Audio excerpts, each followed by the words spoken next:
ഒരു സേമിയ ബിരിയാണി. സേമിയ കൊണ്ട് പല ഐറ്റംസ് ഉണ്ടാക്കും, പക്ഷെ ഒരു ബിരിയാണി ആയിട്ട് സ്പെഷ്യൽ ആയിട്ടുള്ള ഐറ്റംസ്. ബിരിയാണി നമ്മൾ chicken biryani, mutton biryani, beef biryani എല്ലാം കഴിച്ചവരും കാണും. പക്ഷെ സേമിയ ബിരിയാണി ഇത് കോഴിക്കോടിന്റെ ഒരു സ്പെഷ്യൽ ഐറ്റം. സ്പെഷ്യൽ അപ്പം കോഴിക്കോടിന്റെ സ്പെഷ്യലാണ്. അപ്പൊ എല്ലാവരും തയ്യാറായിരിക്കും ഇത് എങ്ങനെയാണ് ഉണ്ടാക്കുന്നത് എന്ന് അറിയാൻ വേണ്ടി. ഇത് ഉണ്ടാക്കാൻ വേണ്ടി ആവശ്യമായ സാധനങ്ങൾ എന്തൊക്കെയാണ്? അത് ഇറച്ചി എടുത്തിട്ട് മുളക് പൊടി, മല്ലിപ്പൊടി, ഗരം മസാല, ഉപ്പ് എല്ലാം കൂടി ചേർത്തിട്ട് കുഴച്ചിട്ട് വേവിക്കണം. ഓക്കെ, മുളക് പൊടി, മല്ലിപ്പൊടി, ഗരം മസാല, ഉപ്പ് എല്ലാം ചേർത്തിട്ട് ഒന്ന് മിക്സ് ചെയ്തിട്ട് ആദ്യം വേവിക്കാം. വേവിച്ചതിന് ശേഷം മിക്സിൽ അടിച്ചാല് വളരെ നൈസായിട്ട് ഇങ്ങനെ വളരെ നൈസായിട്ട് കിട്ടും. നൈസായിട്ട് കിട്ടിയതിന് ശേഷം ചെയ്തു വെച്ചതാണ്. അത് കുറച്ച് താമസം പിടിക്കുന്നതുകൊണ്ട് ഞങ്ങൾ ചെയ്തു വെച്ചതാണ്. അപ്പൊ ഇതിവിടെ ചെയ്തു വെച്ചിരിക്കുകയാണ്. നമ്മൾ ഇതിന്റെ അകത്ത് ചേർത്ത കാര്യങ്ങൾ മുളക് പൊടി ചേർത്തിട്ടുണ്ട്, ഉപ്പ് ചേർത്തിട്ടുണ്ട്, ഗരം മസാല ചേർത്തിട്ടുണ്ട്, മല്ലിപ്പൊടി ചേർത്തിട്ടുണ്ട്. ഇത്രയും ചേർത്തിട്ട് നമ്മളിത് മിക്സ് ചെയ്ത് വെച്ചേക്കാണ്. ഓക്കെ, ഇതാണ് ഇതിന് മെയിൻ ആയിട്ട് ആവശ്യമായിട്ടുള്ള കാര്യം. പിന്നെ വേറെ എന്തെല്ലാം? ഇനി ഞങ്ങൾ ഇതില് വെളിച്ചെണ്ണ ഒഴിച്ചിട്ട് പൊരിച്ചതിന് ശേഷം ഉള്ളി പൊരിഞ്ഞു വരുമ്പോൾ തന്നെ ഉള്ളി, കരിവേപ്പില, പച്ചമുളക്, ഇഞ്ചി, മല്ലിച്ചപ്പ്, പുതിന, വെളുത്തുള്ളി ചതച്ചത് എല്ലാം കൂടി ഇട്ടിട്ട് നല്ലോണം വയറ്റിയതിന് ശേഷം സേമിയ തിളപ്പിക്കും. നമ്മുടെ സേമിയാണ് മെയിൻ കാര്യം. ഇപ്പൊ നമ്മൾ സേമിയ ആദ്യമേ തിളപ്പിക്കാൻ വേണ്ടി വെക്കാമല്ലോ. ശരി, അപ്പൊ നമുക്കിത് ചെയ്തു തുടങ്ങാം. അപ്പൊ സേമിയ ബിരിയാണി എങ്ങനെയാണ് ഉണ്ടാക്കുന്നത് നോക്കാം. ആദ്യം നമുക്ക് സേമിയ ഒന്ന് തിളപ്പിക്കേണ്ട ആവശ്യമുണ്ട്. സേമിയ തിളപ്പിക്കാം. ഇത് സേമിയ തിളപ്പിക്കാനുള്ള വെള്ളമല്ല. ഇതിപ്പോ എത്ര സേമിയ കാണും? നമ്മുടെ കടയിൽ നിന്നുള്ള വാങ്ങിക്കുന്ന സേമിയയുടെ പാക്കറ്റ് തന്നെയാണ്. ഒരു എത്ര ഗ്രാം? 200 അടുത്തുള്ള 200 ഗ്രാമിന് അടുത്തിട്ടുള്ള സേമിയാണ് ഇപ്പൊ എടുക്കുന്നത്. 2 പാക്കറ്റ്. ഓക്കെ, വെള്ളം ചൂടാക്കി വരുമ്പോൾ നമുക്ക് ഇതിലേക്ക് ഇട്ട് കൊടുക്കാം. പിന്നെ ഇതിന്റെ അകത്താണ് ബാക്കി സേമിയ വേവിക്കുമ്പോൾ കുറച്ച് ഉപ്പ് ചേർക്കണം വെള്ളത്തിൽ.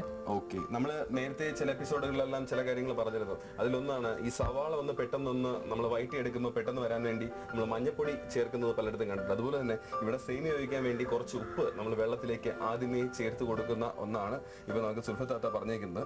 ഇത് വെള്ളം ചൂടായതിനു ശേഷമാണ് നമ്മൾ ഇത് നല്ല തിളക്കണം. വെള്ളം തിളച്ചിട്ട് പിന്നെ അതിന്റെ ശേഷം ഒരു സ്പൂണും ഓയിൽ, ഒരു സ്പൂണ് മതി, ഇതിലേക്ക് ഒഴിക്കാം. ഇതെന്തിനാന്ന് വെച്ചാല് സേമിയ അങ്ങനെ കട്ട പിടിക്കാതിരിക്കാനാണ്. സേമിയ വെന്ത് വരുമ്പം ഒന്നായിട്ട് ഇങ്ങനെ കട്ട് വരും, അത് വരാതിരിക്കാനാണ് കുറച്ച് ഓയിൽ മിക്സ് ചെയ്യുന്നത്. നല്ല തിളക്കേണ്ട ആവശ്യമുണ്ടല്ലേ? അതെ, തിളച്ചു കഴിഞ്ഞിട്ടേ ഇടാൻ പറ്റുള്ളൂ. അത് സേമിയ വെള്ളത്തിൽ ഇട്ട് കഴിഞ്ഞാല് ഒരു 3-4 തള മതി, അധികം വേവാൻ പാടില്ല. കുറച്ച് 3-4 തള തിളച്ചു കഴിഞ്ഞാല് ഊറ്റി വെക്കാം. ടേസ്റ്റ് യാത്ര മുന്നോട്ട് പോകുന്തോറും ഈ സംസാര രീതി മാറി വരുന്നു. ഓരോ സ്ഥലങ്ങൾ മാറുമ്പോഴും സംസാരത്തിന്റെ രീതിയും മാറി വരും. ഇപ്പൊ സുൽഫത്താത്ത കോഴിക്കോടുകാരി ആയതുകൊണ്ട് തന്നെ ഒരു കോഴിക്കോട് സ്റ്റൈൽ വിഭവം, ഒപ്പം കോഴിക്കോടിന്റെ തനതായ സംഭാഷണ ശൈലിയും ഒക്കെയാണ്. അപ്പൊ തന്നെ നമുക്ക് അടുത്ത പ്രോസസ്സിംഗിലേക്ക് പോകാം. അതിനുവേണ്ടി നമുക്ക് എന്താണ് ചെയ്യേണ്ടത്? മുളക് പൊടി, ഓക്കെ, മല്ലിപ്പൊടി എത്രയാണ്? 1 ടീസ്പൂൺ മല്ലിപ്പൊടി. ഓക്കെ, ഓക്കെ, കുറച്ച് ഉപ്പ് മതി, കാരണം ഞങ്ങൾ സേമിയയിൽ ഉപ്പ് ഉപയോഗിച്ചിട്ടുണ്ടല്ലോ. ഓക്കെ, അപ്പൊ സേമിയയിൽ ഉപ്പ് ഉപയോഗിച്ചത് കൊണ്ട് കുറച്ച് ഉപ്പ് മാത്രമാണ് ഉപയോഗിച്ചത്. നമ്മൾ ചേർത്ത കാര്യങ്ങൾ ഇത്ര മാത്രമാണ്. 1 ടീസ്പൂൺ മുളക് പൊടിയും 1 ടീസ്പൂൺ മല്ലിപ്പൊടിയും ലേശം ഉപ്പ് എടുത്തു. ഇനി എന്താ ചെയ്യേണ്ടത്? കുറച്ച് വെള്ളം ഒഴിച്ചിട്ട്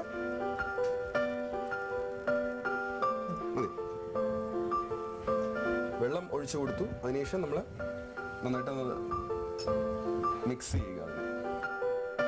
ഇത് നമ്മൾ നേരത്തെ ഇതിനു വേണ്ടി മെയിൻ ആയിട്ടുള്ള സാധനമാണ് ഇവിടെ നേരത്തെ പറഞ്ഞത്. കുറച്ച് എത്ര ആവശ്യം വരും?